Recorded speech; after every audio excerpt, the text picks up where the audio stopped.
Battery test চলতেছে। Lithium ion battery বাজারে পাওয়া যায় সাধারণত যে ব্যাটারিগুলো, সেই ব্যাটারিগুলো এখানে চেক দিচ্ছি।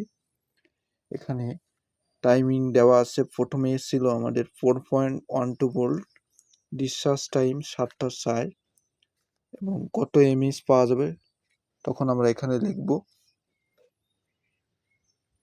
আমাদের কাউন্টিং চলতেছে।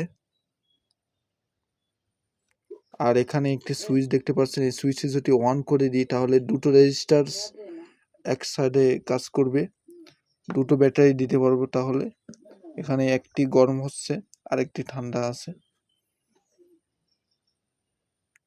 আমাদের এখন ম্যাক্সিমাম এখানে মিলি অ্যাম্পিয়ার দেখাচ্ছে 3.38 মিলি অ্যাম্পিয়ার উঠছে।